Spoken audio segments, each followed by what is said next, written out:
Nunga gulang kilungsit sunga gente kiat pi tu loho khanin lungsit achan le kili sa na zo a ana neizim him akyum da poi lungsit kiti hi aman lu dan hethim dingin ikidei sa che uve za bolin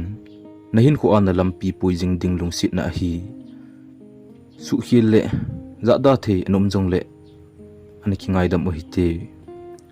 tun atusim chu anangai pan taw hite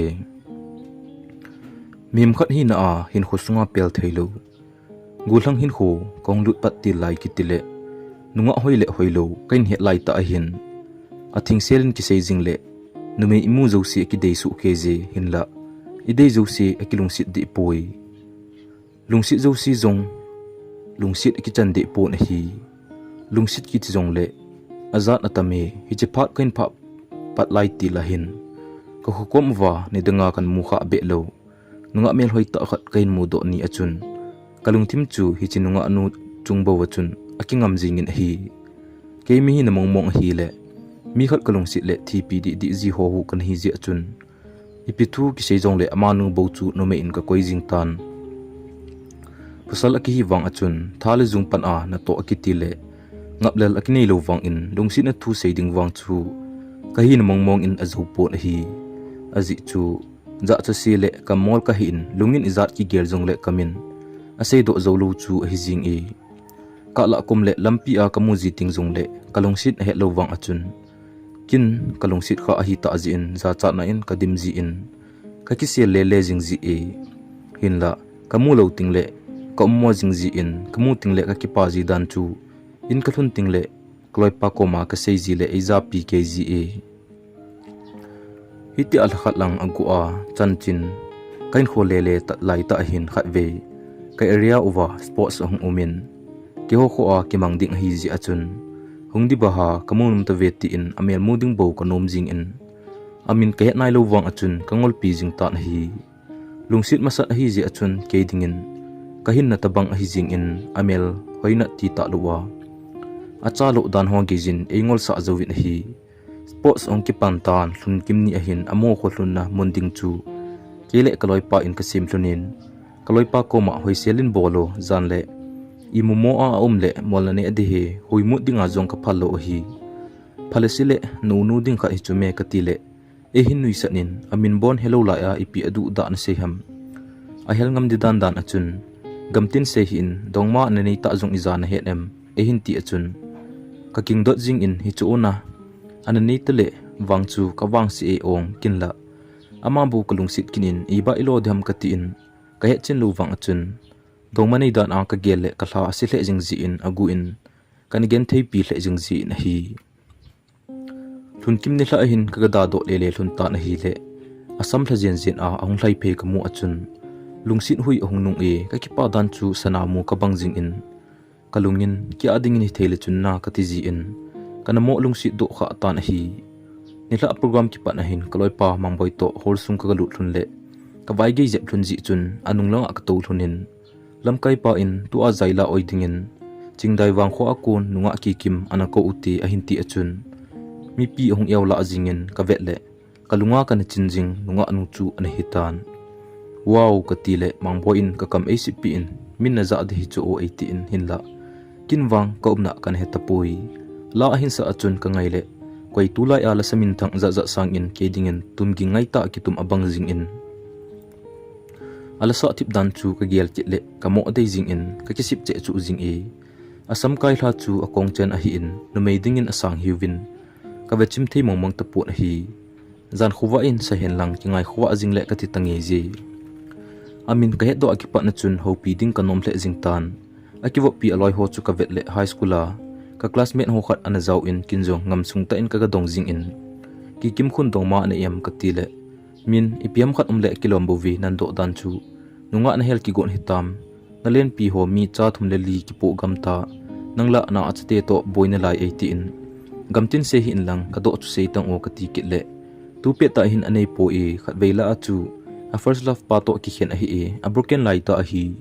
nang adinga izol jing ditam a hin ti achun ka za ang chakinen anamo sei do hi o khet no mai mai bu ve ka tin kong kile tai Kipana alin in hinla ngu timna na anei na laiding kahe zi chun kinjong nup kasapon ipidia kikhen lun ahi deo tin kelike ka kidong tan hi tulai a apoi mo pen phone number athum ha pen ahi kinin ahin it kha ding chu kati azama sa in hinla kikim phone number la do na ding lampi chu kahin gong pan tan hi hijilai ta chun ke hi class 12 ka zo a genthei ji a lekha aban sim chu talowa in sunga to tei ka to ji a cha farm boiler iti ho ka wa hi in ka khusung wa chun chapang atam zo in he umin boiler zo pa iti ziwin ichu ke sum le pai hol na lampi hi in genthei zongleng ni khat le nup sa na kamu ding kinim pumin kahin kho a hunglung ding zo si chu kan ki mai to pi e hi sports lai ta chun khat ve hi ka classmate nu ka ti chingno ko ma kalunggel thim khat be sei ding ka ki gelin mangboi to amho kho ahlun na pon bu sunga chun ka chi hlun tan hi le anum khom khalhunin chingno in ehin mu achun ehin da in min nong tu chine hung to vo 18 ke chula kaza chawal a kamai san leuta ki kim chu ka gen cha sangin hopi anom hle jing in mi hopi athimin umin itidan a nang kichip ka mu kha lo be ham mi hola sports mangin akichim su ke win nang pinati ham tin ei dongin seiding ka hello pa nin ke thip na za chom be bo we ka tin aban ehin do lo wang chu ka wang phle jing e ehin dong po pole ka achawa ka sei do ding chu ka za achama sa in hi kong ke ho thun le kong ki mai ngal jep jep thun tan hi cha ko na chun ilunggel temple khat ki sei thei tan hi le lunggel anop hle jing e kin jong zum mo teng in kha ve hi a phone number ka thum le ehin pi wang la in tun wang phone mang cha ilunggel a ho tem khat khat na sei the hi tai ka ti in ki pa na in ka dim hle jing in hi ke ding in ki pa na pen chu wa se ma ki koi a profile photo chu vet jing hi jing in aka le ka zan mang aka mu ji ting le kong kha do ji ting le ta dan ka gel ji in ka ki mo pa pa ji na hi sports la ki chai wa ding hita in la ima ki sei ngam be nai lo ninga sung ding hi ji achun ni thum ni hin min pe lum pe ka vet lai ta hin len tol ning lang khat na na mai khat le pasal khat to khom ka mu in ka vet le ki kim to kilo ka sale jing in pasal pa chu ka vet le ka het kha mi hiding in ka gel pon hoi sela ka vet le ki kim hi pha na chun kalung sung chu me am ki sun khom abang jing in dongma nei lo ham ka ti le iti dan hi tia ho pasal khat to jing thei ha ka ti in kamo alung han jing tang ka dongma hi lo wang achun kalung han pi le jing in gangchelin chinglo ka kolin ching hungta di o ka ti le onglung pa in ki kim to pasal khat to bam chu ka ve sa le chingno in cho nang jong hi adongma pa hi pu e khat veilang a na khian pi pa chu hi aki ngai hlon poi kin ka he lungneu hi ta o 18 kin tu ni thla le na bol cha tangi ipin lungneu ham ki kim chu nanga di chu me 18 ki to na ase hi wang achun ata ding bang a ki gel le thanup na in kadimin ki kim to lungsin in khoman khom ding chu ka gel le ki pa na in kalungsung alo dim jing in ni hla hin chingno in to le ta gomin na sei ta be ta na hi le ajing ni kho a ki panin ki kem chan chu ki khial ka sa le jing in ka ve ji ting le za si thim a khun om ji in ki pasal sa ta in khat ve ka ga ho pi in kim sports la ki chai dita nom na sa hina mo ka ti le nom ka sa le e hin la a ki chai ding ka gele kalung hel nga me e hin ti in koi na ngai a na lung hel ham tia ka do ki le ka he lo chula koi hi di ba ha ko e dem ti in ke zo e hin le do ki nin zan hi an to khom pi pa chu hi mai the hi ka ti le e hin si in nang hi ve ta chun na chingno ko ma ana sei chu e hin ti ki nin idang ima asei lo ong tia ka do le ahung za cha in ima sei lo ben om tan hi le kin jong elung si ding chu ka kiniam hle jing tan hi kalung si na hi ke ma ta in sei do ding ka gel tan hin la akom ka hlun ting le ka sei ding zo si aleng mang ji tan hi sports ki chai ding hi pha na chun kin jong farewell ni la hin ka inwa an ne khom ding ka ko tan hi le chingno to ahungin kan ku te po do si uchun ke holi mangboi to chingno to ke le ki kim chun ke ma ta in ka wa a cha kha chu tuite in kane tawwe farewell program hi pha na chun kin kon a zaw ding in holang ka zon tawwe na hi le mi pi chun ki kim la se dikin asu ti ko jing uvin ke holi to khom khai uvin ke le ki kim chu ki zomin ka to bom hlunin la sa dinga hin request uchun ama zong achi in stage chunga oniam hiu ta a kalung sit war ji a nei hian ham kai war ji nei da hla am ki ti la khu ain sa achun kalung lai atong khama ma jing in ama hin kho hi ding ka ta sanin achunga ka nei kalung sit na chu ong khang hle tan hi chin hla ma ma achun ke zong hi pitu so ding hi zong le kalung sit na phon do ding ka ki ya hla tan hi program ki cha in hol mai a kana ding in a hi le chingnowin ehin kowin min hungo lim kil autte tin ehin kowin kagachi le ki kim to lim kila khom chu mi atam the jingin ama to lim khat noi be kila ading ka ti le phat thei mong to pui golang iza nam khanin helding in agong uvin agua a khau naw ka za ting le kalung lai chu ting a kisun abang jingji in ban chot ma ding chu kalung azale jingji e kasei samang in kasei sa bangin kalungsit na ho ain het thima ki pat chun ake hidan ki khial le in numi ho wang mi ang bol a hat war win di wat lai wat om jingji e to ka gel le pasal ka kisa thei pon hi chin hla a chu kalungsit na seileng lunggel dan khat anom ding hi hinla za chat nan ezo warji chun ka seingam kit ta pon hi photlem chang chu zat khala so chu ka gele khunungin ka thang atom hle in sports ki chaya chi nong win wa sa ma ka tek sin ka ban sei hla jing tai kim pha sot pi na kom a kana sengam lo tu cheng ho hi kom chena kunin jong hi thim ta na ti kai lungsi ne kim lungsi te in gel khial hi be in kalungsi na josi hi nang chunga ka ngam hi tai dalungkot hongin lang kalungsi na hi nei san pi tan o kim ti aka thot le don se en jong eni pi pon to na povin ei le do pi ji tan hi le izat ka se wangin abol bebe abol ji pha na chun kale za chat tan thudang tang ho ak kyolim thlonin ni danga chun hoi selin ka kyo ji thlonin hin la chi thu ka se a ki pa na chun akam pau um ki khial tan dei bangin en ho pi ji ta pon he le ke dinga chun thasi sit om jing ji e kalungsit he chenin akili sa danin kamu in hin la kelung gel chun wang izanin e eng boljong le chun kalungsit chu kalungsit hi ji nge ka tin i chen gein e eng boljong le e pam pai ki go jong le lungneu na kan nei de pon kalungsit na zo an khang che zu ki ne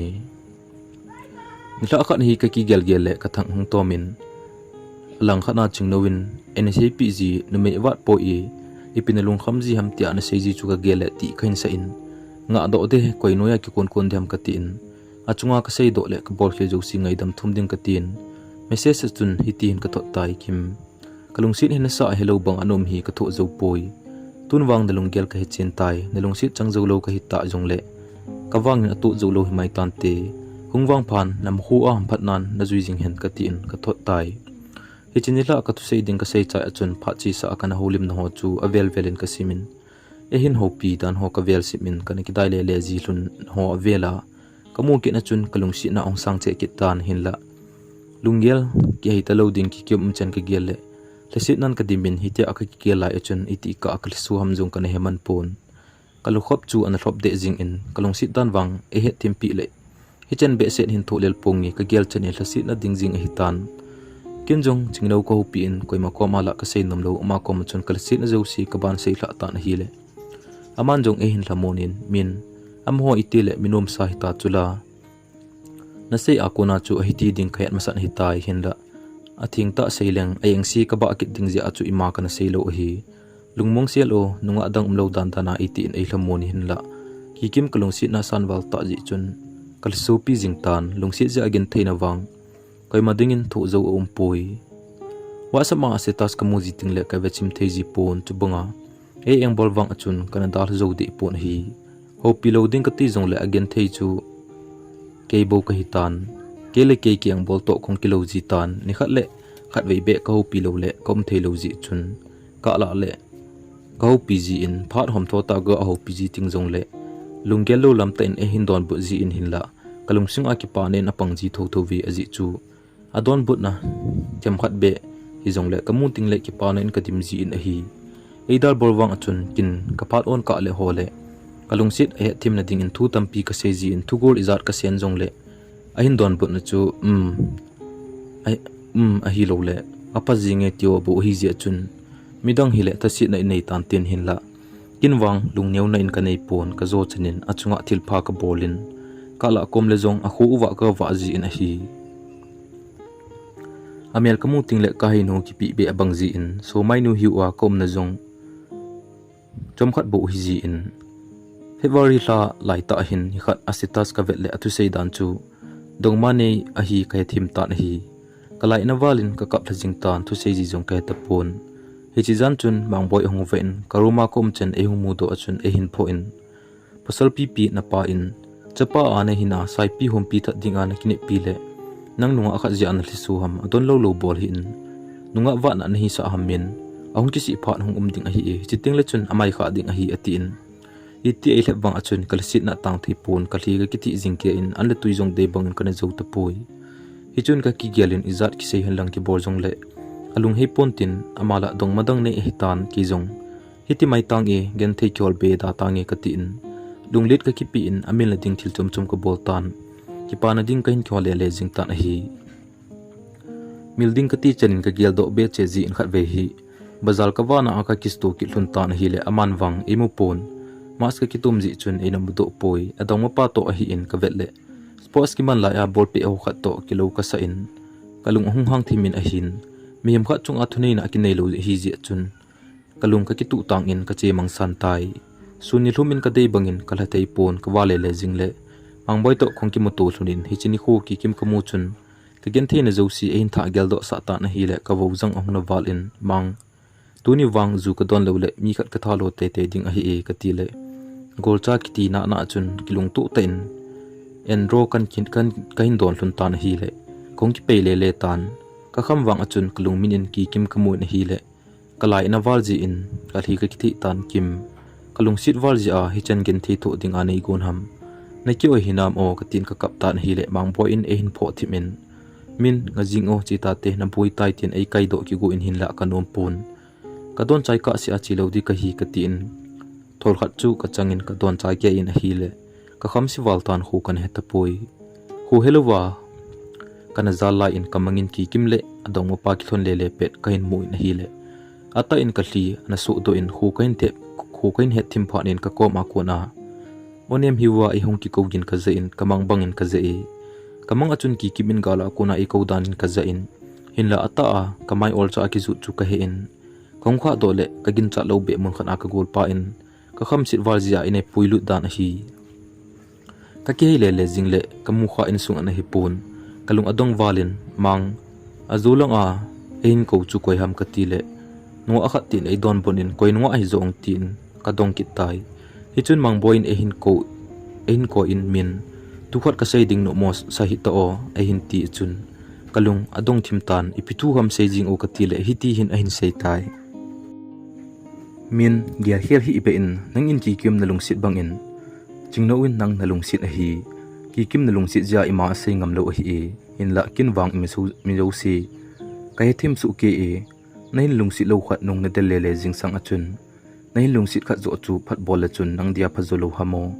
dongma nei hom poi pi ngai po e chi in mai a khun chingno in nanga e ti a chun kalung adong wal jing in kaum na mun chu chingno te in an hi dan a hi kaza cha thimin hinla mai vun saluvin in mai ka pot lo le chingno thip chanin an to win ching tia ka ko le e hin mu achun ong me siwin om chen a asin sa dan ho ka vet le elung sit ka hechin ma ma jing tan hi e hin vezi in kinjong ka vet ji la za cha ta in a ke mang ki ji tai om chen ho chu ka vet le lung sit om hle jing in hinla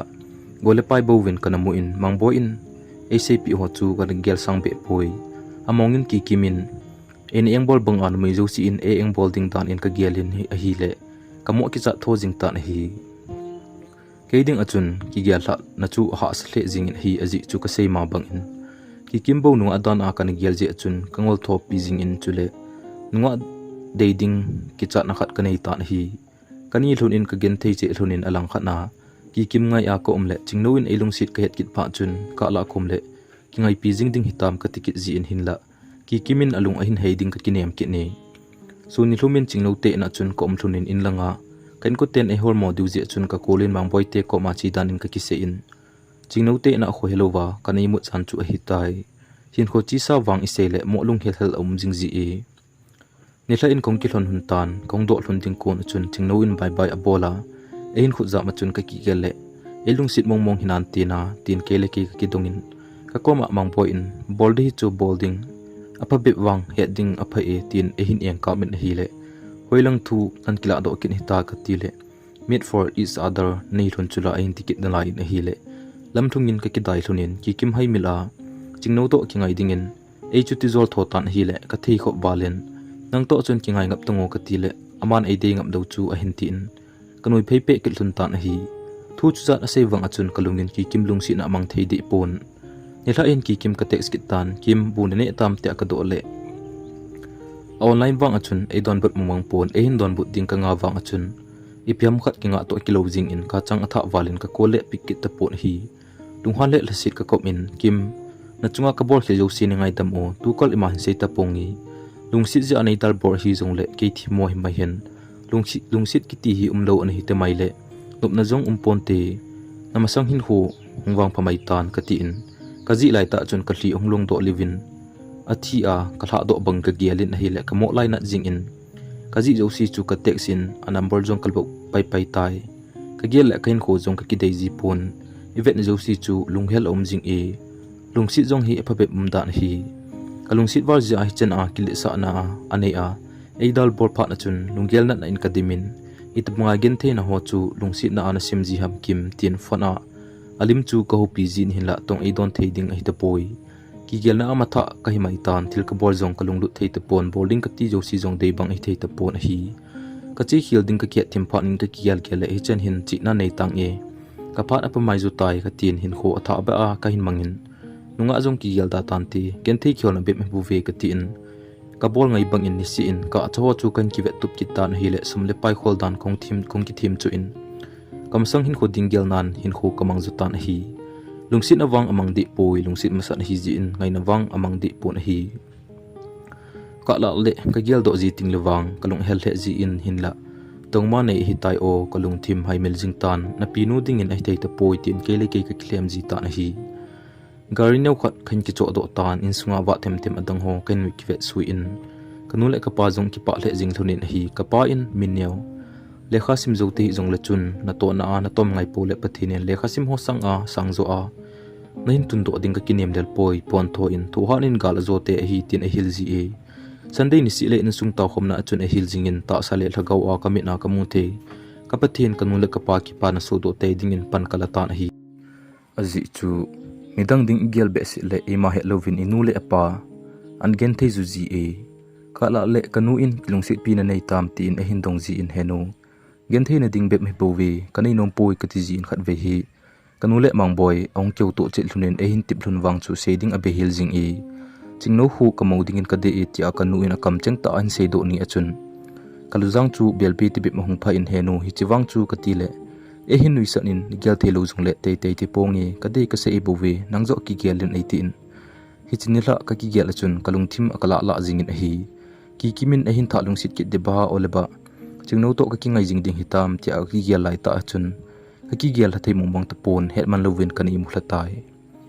jingka khuwa la a ka chate an ka pi zowin mangboy koma ka chin mang hungo chingno te koma gwa hi te ka ti le e chuti vet denin na khang mang an ham na him ata ta na si ham e hin ti ni chun jing pi ta in chingno te na ka chi hlun tan hi le chingno tui kha a achi kon kha to kha hlunin lui hu lang ka zun taw ve lamthlung ke yin chingno to ka keu hlunin ga sei do jing ding chunum ka sakit pon ching tongman nei tam tia ka do le hingi ka nei ta e hin ti achun seiding ka heta pon ko hi la ka dong num kit pon thudang dang ka sei hlunin khong kile taw ve ai mai u ka phau hin mang boy za ngo kile ki ta te ka tin hi le chingno win e hin khamin umin na si ham tia e hin do achun kalunglai avot le jingin ka kilung han sa in chi hlun tangi ka ti le kanung hin delin umin hibang kalung sit na hi idia tu chena khet mo sa na hi ham ole kalung sit war ji a nei eng bol ham e hin ti achun amel ka vet le a hli hong su chu kamu in ching kinep na beisa ka in kho a kinep na tha ip nang iti le kalung sit da ding ham nang wang do mani hi tai ima ka sei thei te poi tin ka sei tai umin nang bo ka nga na hi nang kalung sit ja tu chen hin na kam cheng ka nga amidang tu sei zalo panga ka hi umin neilung si ta be hinam tin hin dong ki tai hingi ka hin lung si ne ching hin la nang thim jil na hi in ke hi wang ne hi su ke ji ka ki sung lel zu i ka ti tan hi le kamai hin thamin umin lungsit na hi minei zo ho ading bo hi le lungsit ki ti hi ho ding in pon te na ti a hin se chun kalungkot hong ki hong jing in lungsit na in kadim tan hi kanet kha lo lungsit na ta be chu ei mu chen sa tan thinan ei khen hlun tai lo wa khen lo ding le thulam leng ji alung neu lo ding pathin thu ji nga ki til kho to lungsit na thing sila ki lungsit ding ka ki tep hlun tan hi he ding kha chu lungsit in kho iman ding le gen thei na sim zo lo ki mai to pi ding a ki gon masat ngai hi tai azi chu lungsit in kho mang thei ki ti chu lung pi thing a ding bo hi lungsit na hun sunga ilu ding le nop na sanga ha sat na zo tam zo hi hin la hi chu chu a hin thu gal kai ho in bo aga alo ding hi bo ve chingno to kong kilungsin a konin wang ta sanup sa na atampon lungthim ki pa na jingbo hi izena mitile kilamon to jinga kitosot jing kai hlonji in gente ni jongle ki pa nalamin e hi do pi ji tan hi ke ama ko ma khulai le na ding phat kana nei be pon hi chi chun ama ko le sa chi a ong ki le ting le ke ho ina chun ong ki bang pa ji in a cha ka wa ho chu kan boi pi lai ta hi ji ji achun ka dai ji in ka cha ho chu mi bang in khau pi ji in cha te nau te na nu hongi hong ve win hoina sa na wem ka ti ji hi le ching no win nang jong hi to che de du ji hi o atg in ahung ting le ne the e hin po pi ji in ke u hi lel the tan te ne the ki ne sa hen atg in ne the ho chu ama khut ta in e ne sa ji in lungsit in kho nom chu kain he thim tai kanu to ka kyau ji thunin epsa thun wang chu ka heta poi amani ke ho hi ji in nila asin e hin ho pi ji in ke ka ong man ji lo ji achun aman e hin ko lo le ke din phat ong om thei poi ka sei ji in nang se se na hin kol ji in kinla kain kol kha pon naw na luhang ji am tia ka do le iman ka gel po e he u oman luwa num jo chu ka ke pa zo hi e thil phalo bol hi le chun kilung na bo hi ta ke man na hin kol ji na nge he u ki phalam hi be nei ti ji in kalungen thei kom le e hlamon ka chunu ban a lungmon na ka nei chu chingno hi tai hitia kong kilung sil hlun lai ta chun alang kana ki sei sei nu ki kimin ka kilung sil hlun a hin za do phanin aza zat a hin bol ki go pan tan hi chule ama jong adong ma pa to ong ki khen tan ke chun kalung thima namai kha chula ka ti jin kan boi pi ta pui elung sin ho bon ki boi pi zo ham ham a engai lo ho dingin phat ka nei poi tin kan gel ji e ki kim jong ki gel gel le ong ki si che che dan hi tan tin wa se ma ka bro ji chun number chom khana e hin ho pi in umen nadam hinam e hin ti e chun ka gel le lunghan na jingin ka dimin hin la lungsit masat pen hi na a lungsit na khat wang om jing na la e ka ho pi nom be pon kale thamon zo in hin la aman wang e hin le lungsit do a akisi na jingbo e hin seitan hi le ka hlo sa le jing tan hi umin achai ne ding zong la khat vei be ki moto ding kanu me e hin ti tan hi le chingno ko ma thum dan jo se ka sei pi in chingno in jong he u wa ki mu pi o asei nom hin te e ti in hin la kinwang ama zawlawa chi lo dingin ka sei in jingni kho in chingno to ka chi hlun tan hi amun ka hlun na chun ki mai mon di a anom ka mu achun kalunga lainat nan khat kanain ipidia jong hi bangalung molom lom na him tin kalungin ka sein akom kanai achun ahli hen ki thi tai omin nelung sit na la yam tia hin do achun adon butan ka heta poi kim lungsit kana chana josi amangam tai elung sit ding pathin in chingno epitai nangjong hungwang phan lang pathin pasal pha na pita hen tia ka hla do achun amo ka hla tan omin ningai damo nilungsit kane tim loji a tu ni aka gen the hitai lungsit wangsi ka hitai umin nalungsit na tim khat be nei pi nei ti achun aliso ka vizo de pon kim no mo sa hin lungchang khat kane in lungsit jong khat bo kane e khen be hila ka lungsit chingno chunga ka koi hitai ti in kinjong om chen ka ve zoology chun ka hlisolam kane man ta pui chingno ko ma achi in jing nei gel se hin lang ka go pha pen na hi namai ak mol phau tai omin hi ke ding nei phal pi jing tan ti a sei liu pha na chun chingneu win e hin ven ki kim za chun kim emajosi in phat nei so ke ji hen la tuni ke ni ki khen zo ding ka hi hlun poi chun le zo phat sa ka hi hlun tai tin a hlemin ki kim jong amo ka tan hi i chun gangjelin chingno khot ka tu in ka kai phei tan hi le chingno in he u i chingthuna mi hlasi sangin hlemlung mong zo hi te ai tin hin la ke man athu dia lom athu hi eini kisa boina ding ompoi katin ilanga ki le thun tan hi nisin gi gimin e hin kol jing tan ka hopi si in alisu jing tan izat ka sewang alung ki ta pun ke ding in lungken the hle tan hi chun chingnowin e hin kolin lisu pumin a sei tan hi he u kaloino chen ka vezo poi ama to ki ngai tan e hin ti pha na chun kalai ana walin ipina sei na ham kalungsit na hi hitia ki chai sa ding na ti hi tam iza seijong le chun chi pongi angol kai poi kati na hi le chingno jong amo ri so jing tan he u ipi kati ding he tam atin ka koma aki phin tan hi gen theina ang ki pan tan lungkel ha san jing in bo e bom tai ki kim ding ka gel le ka bingin chingno ding ka gel le kalung adong kinin ipi ham le wang lom kin hi tam tin keizo ka kilsi ham ji tan hi ina jong lungmong in kom thei tu pon kai mo het lo na gam a pot do ding ka tin Dili tol pizon dingin ka kikungin e hile chingnowin ane hekinin dela in fan e hin bolin he u keida la awilai chi ki go na him he u Ngeida la popole damin nemukit ponete ehin titan hile kaki got na zosi cho feel kitan lungki chol na him tapoi keni ka thu boizing hi phat na chun kalung akham walian zan jong imot na tapoi aka le koi ma to ki ngai lo wa thip chena chapang banga ding ka gel ji in hin la chingno kalung sit wal je achun kai thei kit pon kaki tip na hlun kapal ke nom kit poi kaki lung sit na hlun kum ni lang ana chi tan lungtup mon so ding lunggel lai ta lep na let wal je achun lungtup mun hlun na ding abailam tapoi hitia ka gigel gel lai ta in ka to na mun a kom lai jin chingno ahungin heu ka hungi tin ne hin kovin amel ka mu achun ki panalin ta i ki pe abangin kalung kham na zo se aliang mang ki tan hi om dan wang ne dang abang se be set tapon aki khel the in hin la ima ka sei nom poi azi chu ka sei le ki kim thu a ki pan leiding hi je chun ima ka sei poi now he no la he pa dam hinam ka tin thudang dang a kyo hlun lai ta in heu zan hi chun ki kim ka in wa ahungi a hin ti tan hi chun keman jong amin min jong sei do hin eni ki boy na ding be bowi ka za nom poi ka ti le hin point heu lunghang pa hin ka ko mangai dam hong thu mi al sudan wang ka vezo poi na hin lungsit mong mong hin bowi heu nei lungsit le ama to ki ngai tan 80 achun kalung anawalin hoimu dinga jong ka phalu usanga jong ka hongam lo ching no chunga ka khot kan hla kha tan hi iti ka ka be ram jong ka heman pon amai akisi min kap tan hi ipinagela hi chi chun seijing ke ham neilung sit lo ham ka ti tan hi le kalung sit poitia ahung pen jing pha na chun ka hli ka ki thin ka um mun achun ka to din ka kap tan hi aphai tunwang na lunggel kai thim tai chi tan hung ki ta hin leilung sit na jong sim thu le bol thu oi bowe na nga ka a neipel ngam hi ka gen thei ji a kalam lo hi mai hen tunia konin na nga konin ki kang se tangi hungwang phan kalung sit wal ji a gen thei thu ding ka hi jong le thu tangi nangjong choi di ponete ka tien ka po do tan hi kinung hei lo hi la insunga kalunin kap kiti cha in ka kap tai ka kia le kalai na alien walien ke khan kho kile ponti lungsit wang nei lo kai tai ti in ka ki ngai si walen ka kap chim thei te pon hi lunggel a asawale hin nom jong om te poi chingnowin e lungsit wal ja sei do jing jong kai them nai hin la ke lungchom ja hi chan ya thu kan sei kha je chun ka kinung gel le kisi nan ka dim kit tai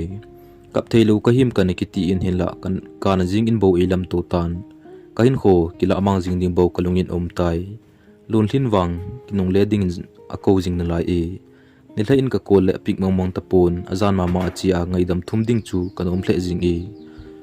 zan khuwen ka hli ka ki ti in ka hli thi na ka nei chu ka lu kha bo hi tai ajingjing ka mata in mangboin fon e hin bolin min gangchilin hospital hungo chingno hospital a pulut owe anti achun kisaman lo hilin hospital ka del zel tan hi jingka mata achun ka garin yaw ko ki manin kaleng zel tan lungthim ki chol man lo hilin ipitia hi deo ipiti damo hi dem tin kalungthima taun mangpumin ka thlai zel tan hi le amun ka hluna chun anaboi pi uvin chingno nu in e hin mu achun a hli pumin min ipilom lom na sei pi kha am tia e hin do achun kamo lung don hla tan henu ipiti mong hamo ka ti tan hi le jingka khuwa hla ko na chun hampalo an donin alup na kho helovin anome ipitilom lom hi tam tia sei pha na chun ke jong katimul aki tho jingin chingno kom lang ka zon tan ho pi thewang hi nai lo ji achun akoma ka tovin amel ka vet le kalungsi na sang che tan ka nga chun ka pomin aza lo wang achun hitin ka sei tai now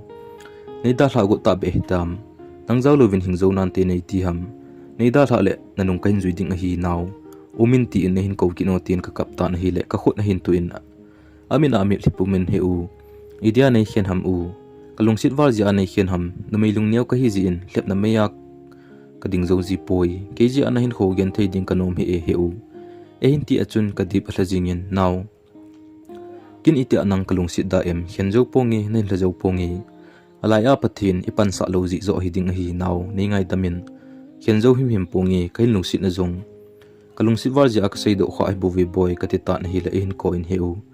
kahin it wali lanu dang angkoi a nang na ding wang ka bet ngam lo ja hi chen ka tu kha hi nei ngai da motin akap tai kin jong ka hlem tan naw tu ni hin le hin kho be tele ke hi iti han nei ti ham ta sa ki hin bon phanan te lagaw hin kho gi ja ki hen ding na ti hitam naw nang kiu ne him sit le a hingnom lo tin ka ki koi thonin ka ki ka thun tan hi kom chen thun chu koi man avizo pon doctor pa geijin nang ni bang hin nga gu thlang zo si Kalungset le leisit nom ding hi atiluvin akam sunga agum zo si asu thing chai ke pa no chun dam selin in lam kain zon taw ve kanu in athu za chun chingno te in lang a hindel pai jing in ong thun na chun chingno la hoya hitam tin aka to ase komin ait wal hi chu kamodo thejin chingno chu aza chathemin henu ima kati po e atin kanu to chun chom khat pi a kheu limin chingno nu in ahi nangni te chama ma na kilom hle hlune tin akidai uvin insung ki ngai lu na khat ong so do ki tai hi chin la chun chingno te ina mangboi to ki gi den hlun tan zan khova in tv mai achun ka kitung uvin anu ho alup chai uvin chingno in heo nang ko ma ka gi di he 18 na tot na meng in khong heo kisen sa Valjih heo apha na hinai poi ka tile omi phamo na ki ngai da na ve ta atin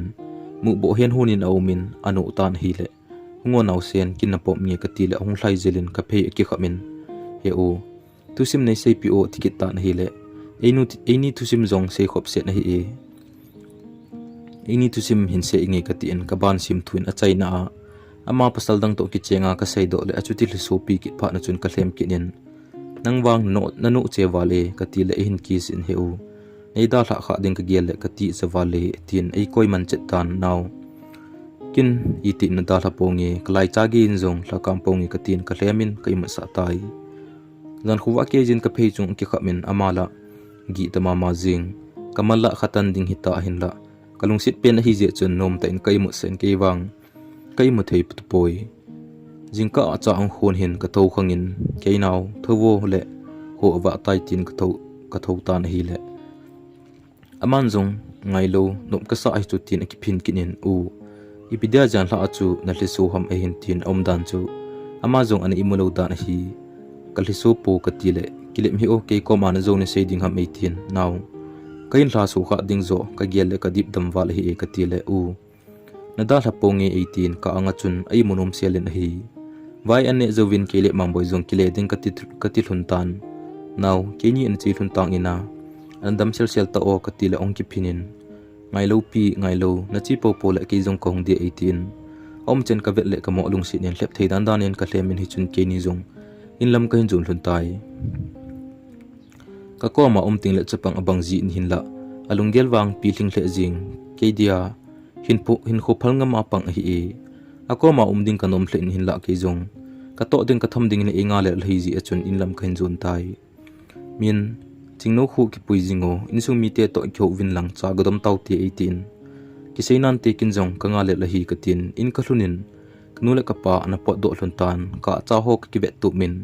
karum ka he thing le he lo ka ni sa in ahlum na lang na zo ki ta na hi kalel thim ji chun kana im hlutan ni hlang kai hin kanu in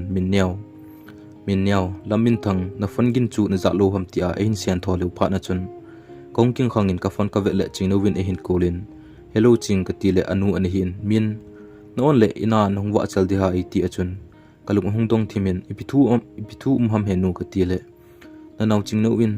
ko min lo le dam doi ne ponge tia hiti ki phin hila i ti achun henu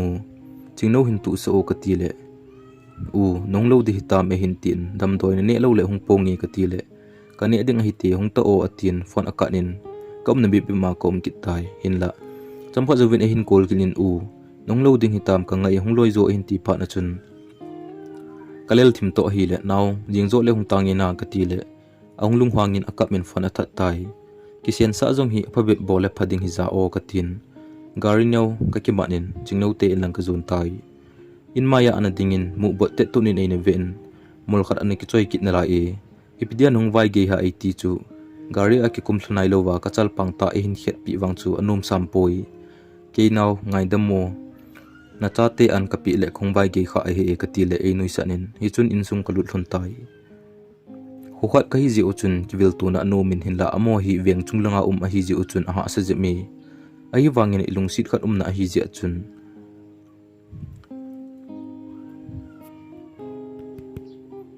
lelam Halloween akichi zitai kalhuna kona chun adamona hai milivin anuyin eimu akona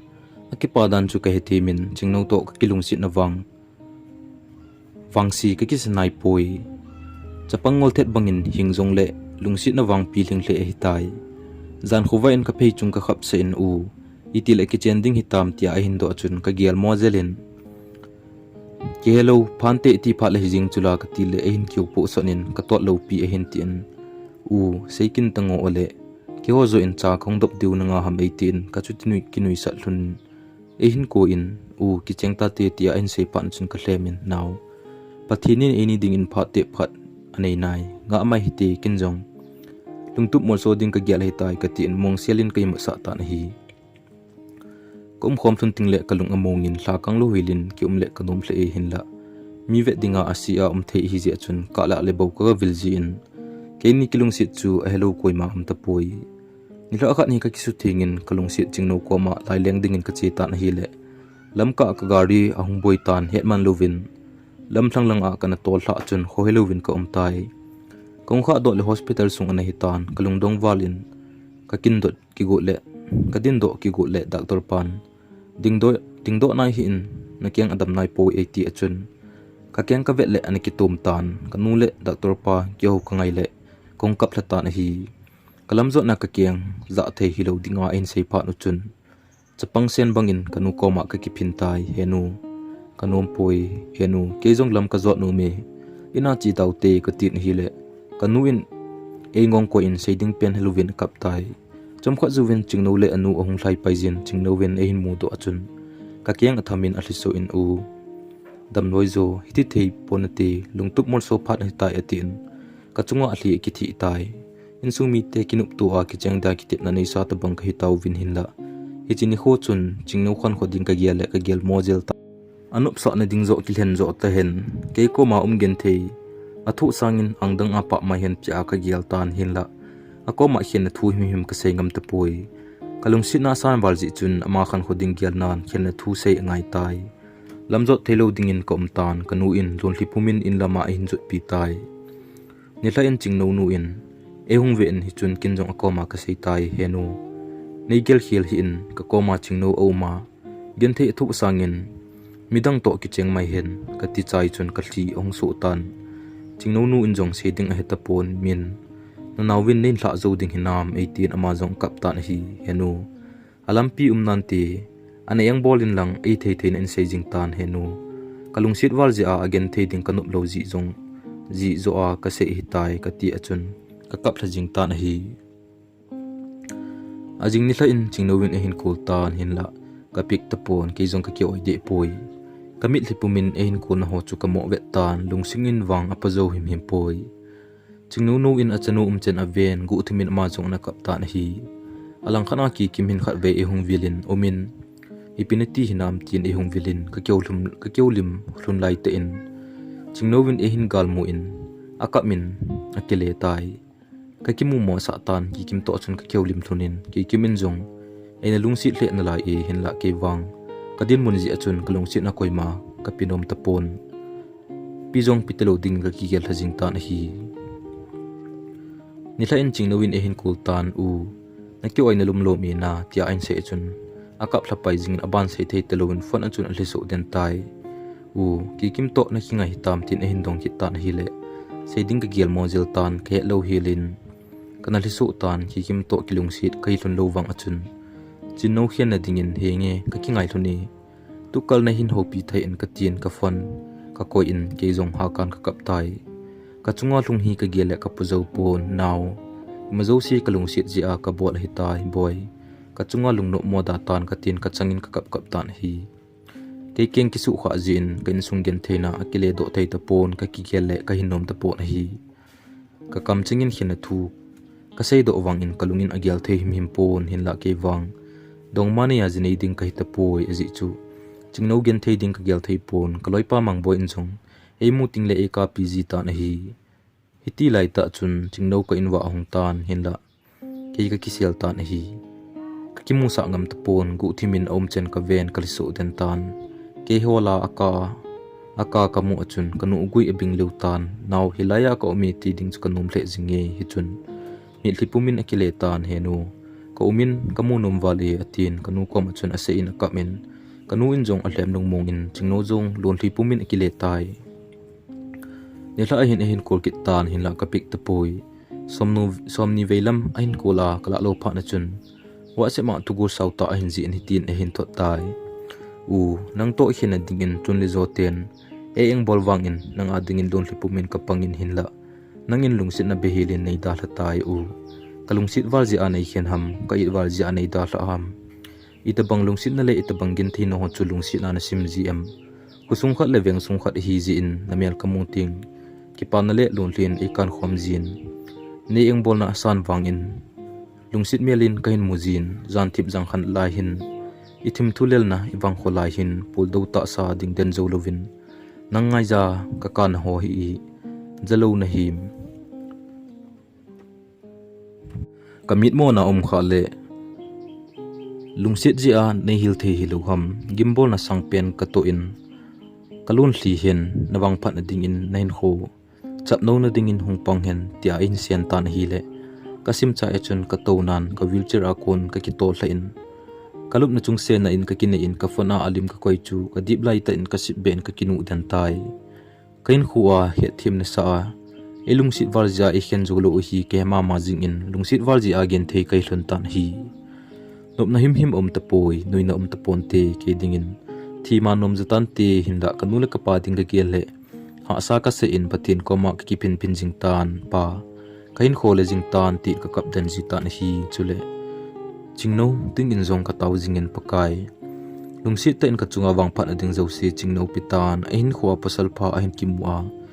nangma de christian in sung ahin sim do a be sui thei minu ong so do na din nangman ka taw ni ni san pitan tin thlong pumin ka kap ji tan hi zan khang zan vai lai jin kong kha do ji in chingno ko hol jin hi le ka zan bang an hi ji tan khe do ting le chapang bangin ka kap ji tan hi mang boin le kha khat hin choi kamu in invitation ka na lin vets chingno ti akitat kamu chun kalung lai ting akisun abangin kloi pa chu ka ko in mang nei tha jing tan nei tha do jing in ka ti in invitation ka chu ko op to ka sip be in ka kap chim thei te poi kaloi pa in jong e vi zo te pon min chingno jong akap kap jing e kha be be jong le chaina ding ki mo pin lang thlado jing tan 80 cha achun